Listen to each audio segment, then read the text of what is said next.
Omubaka Evans Kanyike yatandika kaweefube okulambula amasomero ag'enjawulo okulaba engeri gye gaddukanyamu emirimu. Era olwaleero akedde ku ssomero lya St Andrews Kitoma Primary School n'oluvannyuma n'ayokera ku Kyabumba Muslim Primary School.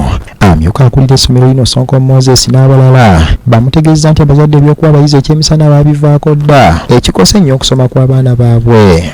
Akaddeeya bwe kaba nga tekatolinamu kyokataddemu tekasobola kuyimirira. Kakati n'omwana olubuto olukalu bali bagamba mu Luzungu nti unempty cannot stand. Tolina buyinza kutetenkanya mwana ono nga talina kyatadde mu lubuto. Abasomesa bagasseeko nti bagezaako okuteekawo akasente abayizi basobole okufuna ekyokulya naye basanga okusoomoozebwa olw'abazadde n'abayizi ababaloopa entakera mu ba RDC. Omwana yennyini akugamba nti tica enjala ennuma n'okwebaka ne yeebaka tosobola kugaa nti komuzukusa ate gobeeko ky'omusomesa.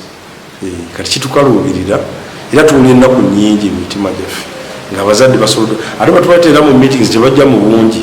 Abaana abo baakungibwamu n'abazadde ne bagenda ewa RDC atwala mu kitundu kyaffe ne bawaaba ati mu kuwaabira bawandiikirwa ebbaluwa nga tusabibwa okubeera nti abaana tubakkiriza amangu ddala okubeera nga basoma ng'ate tebaziddwayo waka. Ebigambo bino bitabudde omubaka wa Bukoto East Ronald Evans Kanyike n'alaga ennyiko abazadde abatakyafaayo ku baana baabwe ne balaba engeri abaana baabwe gye basobola okusoma nga tebataataaganyizibwa. Nze sikkiriza mu muzadde agamba talina mitwalo 2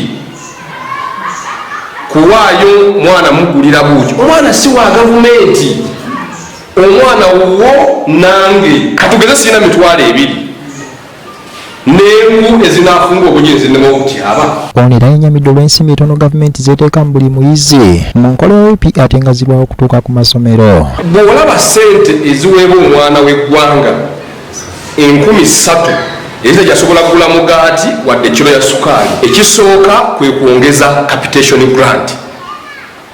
Twaproposinga nti ekitono ennyo omwana aweebwa emitwalo 2 buli ttaamu. Ne tulowooza nti omwana aweebwa emitwalo 2 buli ttaamu gy'emitwalo 6 omwaka. Mu ngeri emwalaza obutali bumativu olw'engabanya y'omusala gwa gavumenti mu basomesa ereesewo omuwatwa mu buweereza nga kino kyandiviirako ebyenjigiriza okusereba ko n'okusaba gavumenti okuteekawo amasomero g'ebyemikono mu buli ggombolola kikendeeze ku muwendo gw'abayizi abawanduka mu masomero ne batafuna kyakola ekiviirako eggwanga okuba n'ebbula ly'emirimu. Akyalino buli sub-county efune skilling center abaana aba droppings out baleme kugenda mu kibuga kuba butayimbwa bagende bafune skills. Tweyanziza nnyo Honorable Kanyike okutuwa uniform. Mukama akuwa omukisa. Tweyanziza Honorable kuwa abazadde baffe uniform. Ronald Kitanda ne Betty Namawanda BBS Terefayina gy'otobadde.